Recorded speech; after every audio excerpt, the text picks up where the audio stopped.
So we have 16-6 day 2. We just finished up sort of identifying what our surfaces look like based on our vector value functions. And now we're basically going to go almost in the reverse. If we're starting with those surfaces, how do we generate the vector value function that represents those? So now we'll be asked to find vector functions to represent a given surface. I am going to keep going with the example numbers. So I am going to do example 3 for the first one today, just to pick up where we left off yesterday. It also should match very nicely with the textbook doing it that way. So I just think it's kind of helpful, especially because I'm pulling in the textbook a lot for the visuals this section.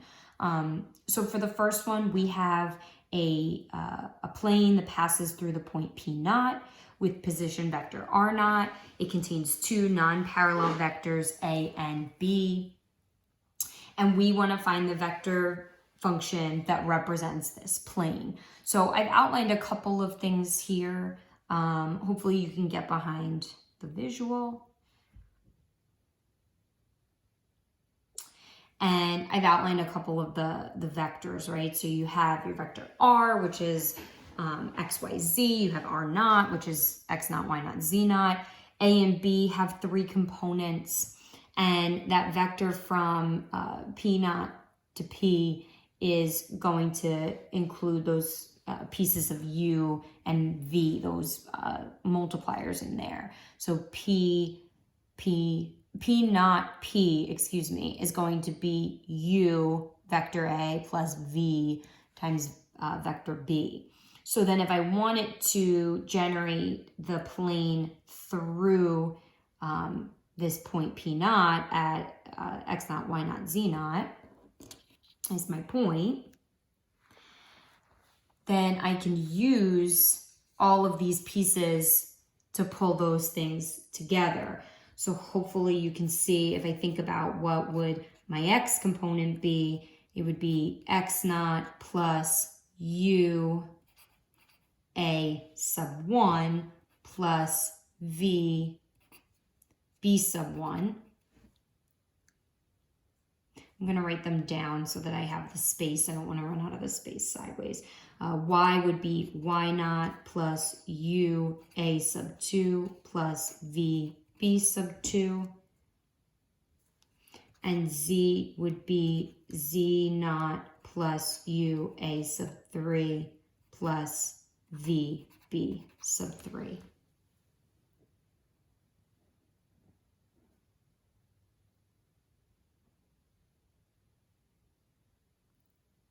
So that would be my vector value function that represents the plane that passes through the point x naught, y naught, z naught with position vector r naught containing 2 non-parallel vectors a and b.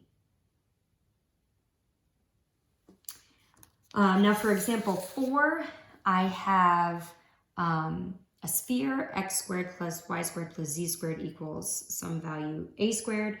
I want to find the parametric representation of that sphere. So a couple of things. I'm not going to use u and v. Hopefully you can see why. So what would be better for me to use instead of u and v? Let's use, you know what we're going to use? Are you so excited? Phi, phi, fo, fum. We're going to use phi and theta naturally. Okay, so we're going to use phi and theta instead of u and v, because we're talking spheres. Remember rho, you remember rho, not p, rho is just going to be a, right?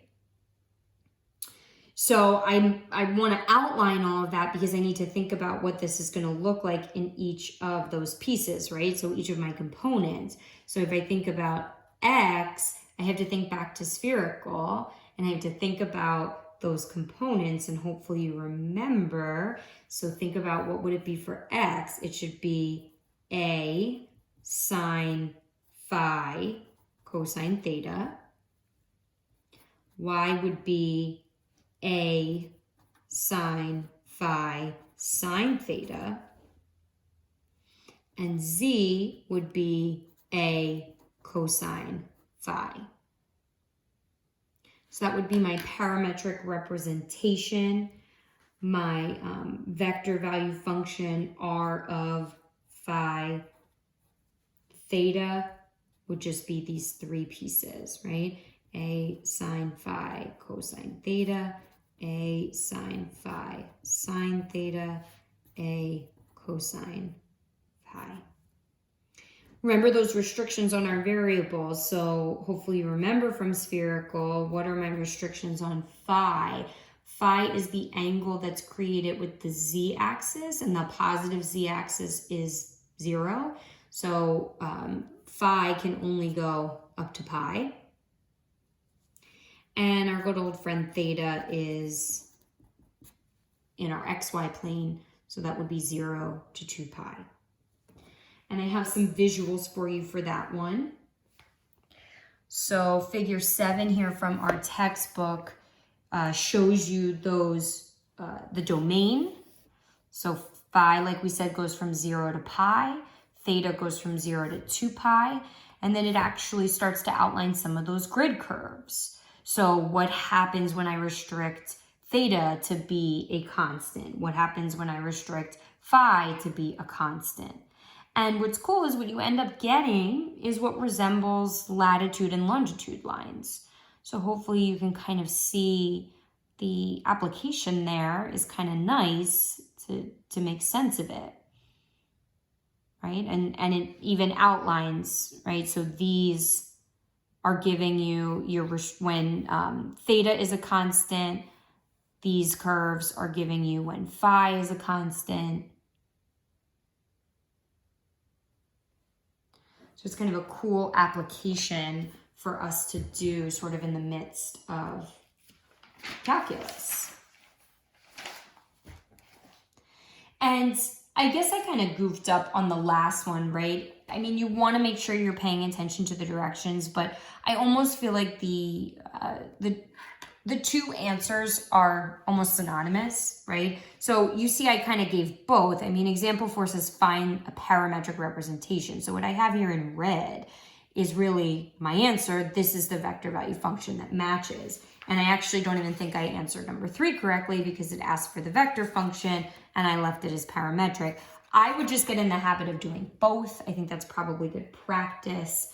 And that way you're never really wrong. But I mean, essentially they're the same answer. It's just a formatting thing. It's the same information. So for example 5, it says to find a parametric representation for this cylinder, x squared plus y squared equals 4. Z is restricted between 0 and 1. So if I think about the cylinder, if I think about this x squared plus y squared equals 4, hopefully I can think about those components. You know, what is x going to be? What is y going to be? Well, z is going to be z. And z is between 0 and 1. So that's going to be one of my variables. But how are x and y going to be affected here? They're going to change based on my theta value. So hopefully you can see that these two components make sense. We're talking about that cylinder, right, in 3 dimensions, x squared plus y squared equals 4. So I'm incorporating that radius of 2. And for my x component, I have cosine theta. For my y component, I have sine theta.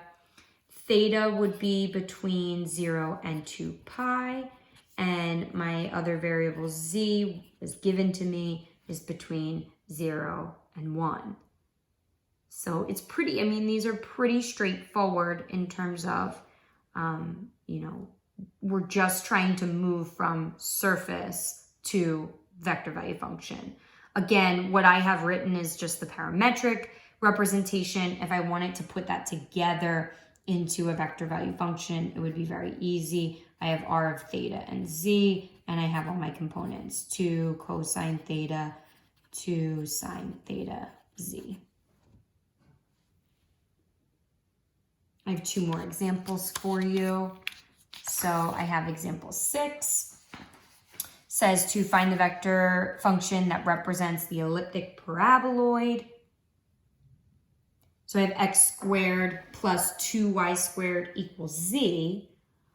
So essentially for both of the next two examples, it really all we're doing is we're given a function z of two variables x and y.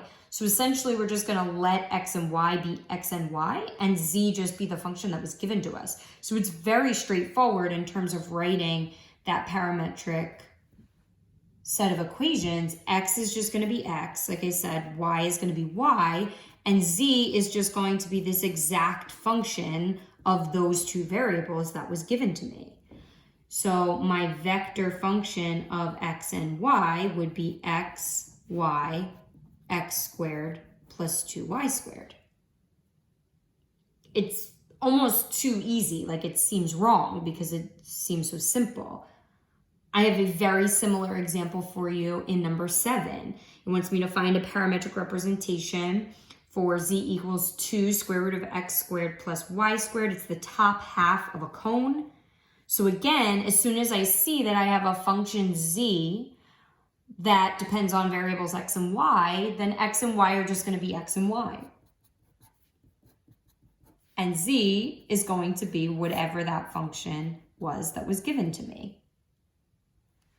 So again, this one asks for the parametric representation, so this answer is fine. If I wanted to write the vector value function, I would just put those components into my vector. Very straightforward. So again, this really just allows us to treat all surfaces, any of the surfaces that are given to us in the form of an equation z equals and then some function of x and y, just make x and y and make z whatever you were given. It's very straightforward. There's another way to look at example 7 though. I can do it with different variables. What if I wanted to do it with r and theta? And when I say r there, I'm not talking vector r, right? I'm talking radius. So this would be a perfectly acceptable solution to the same problem, just a different way to write it. So if I wanted to write it a little differently, instead of x equals x, because x isn't going to be one of my variables anymore, well, what is x? X is r cosine theta. Y is r sine theta. And notice what z is, right? 2, and then what is this? The square root of x squared plus y squared. Well, r squared is x squared plus y squared. So the square root of x squared plus y squared would just be r. So z is going to be 2r. Again, that's my parametric. And if I wanted to write it in terms of a vector value function, I'm just putting those components into my vector. Both give me the same surface. So that's pretty cool.